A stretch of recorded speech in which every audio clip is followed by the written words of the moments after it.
Well, you can get in the shot too. Come on over here, Tommy. Come on, get on over here. Right here. Face the camera. Stop the lies, tell the truth. Stop the lies, tell the truth. Stop the lies, tell the truth. Stop the lies, tell the truth. Stop the lies, tell the truth. We gotta get out. You want to speak to someone out here or out upstairs? Or?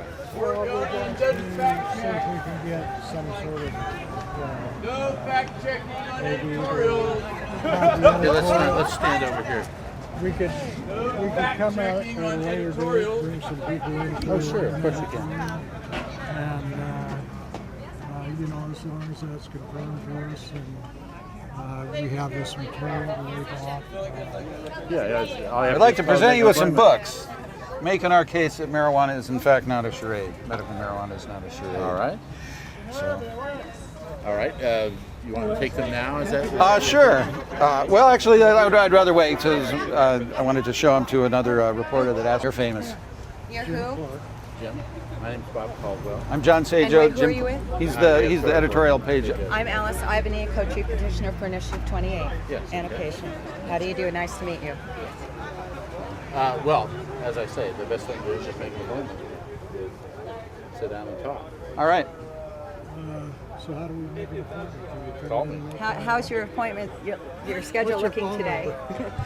Like right now? And I said nothing like that. It's a catchphrase used by our opponents. You know, I could document many places where that phrase is used by opponents. And in fact, in the email, I include an example from K-Val ran a piece on Friday where Pete Schulberg uses that. I mentioned that quote saying this is what opponents say. My point was that regulation works. Where they're regulated, they're very successful. But I absolutely wouldn't say they're like gangs with storefronts. Every dispensary I've ever visited was exemplary. Now, I haven't been to any in LA. There's 1,000 of them. Maybe you ought to send an investigative reporter down there and find out if that's true. But I never would make that statement. First of all, you should speak with the reporter, and then if that doesn't work, then sort of go up the chain. All right. Well, I addressed her to her. I couldn't find her email address, so I sent it to all the email addresses I could find. But I'd like that. I was misquoted on one of the most important facts of this campaign, and I hope that can be corrected. Sure. Because as an editorial page editor, I don't have anything. All right, I understand the difference in the news part and the editorial part. Did anyone point out to you that in the drafting of Initiative 28, that Mr. Sago and all of us that were involved in that looked to California, Montana, Colorado, other places that were having extraordinary difficulties with their dispensary process?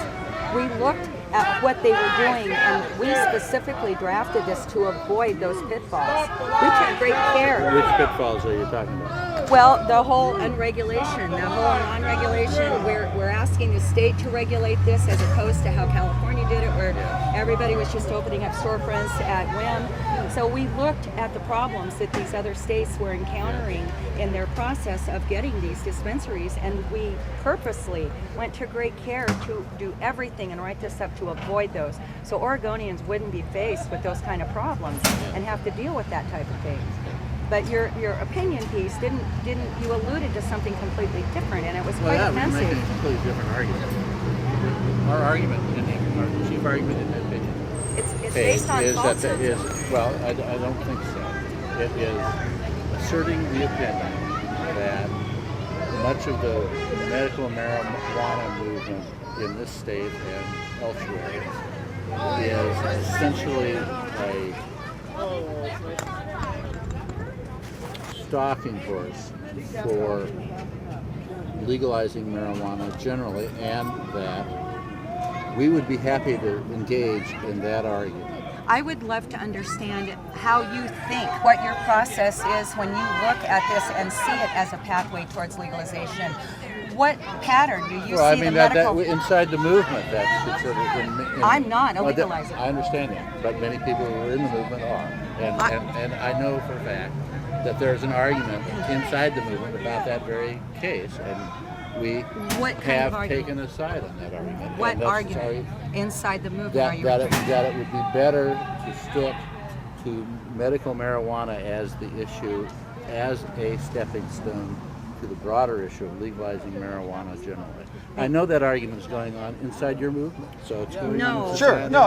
Of course, there's a big debate. In fact, we have And we're taking a side on this. we have people that oppose us because we're not going too far, and we have people oppose us because we're not going far enough.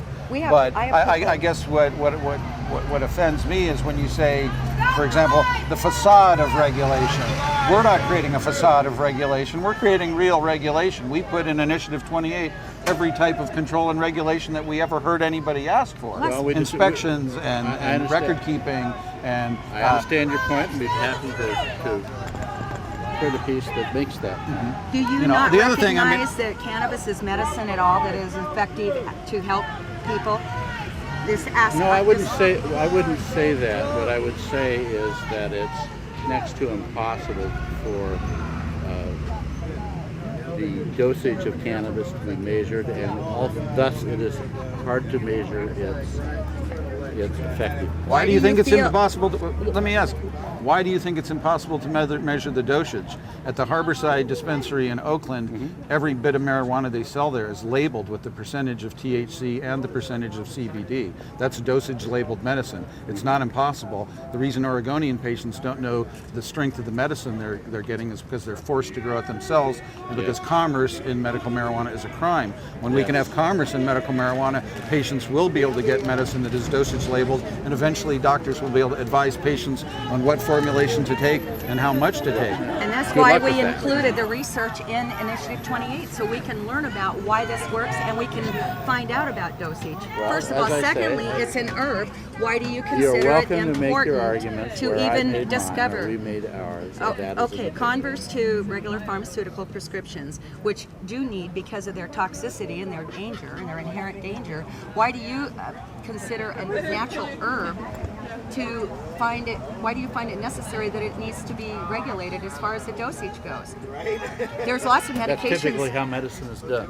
No, well, okay, I get a lot of prescriptions in my lifetime from my doctor that says take as needed. Why do you think cannabis needs to be treated differently when we're talking chemicals versus natural? I answered that question. Okay. To All your own right. satisfaction. Yeah. That's okay. You're entitled to your opinion. I'm entitled to mine. And hopefully we can get into a more logical debate at a different time when we make an appointment with you. Curious. Just curious. Are we done here? Yeah, thank you for taking the time to chat with us. Pleasure talking. We'll see you soon. Thank you so much. My name's Bob Caldwell, CAO.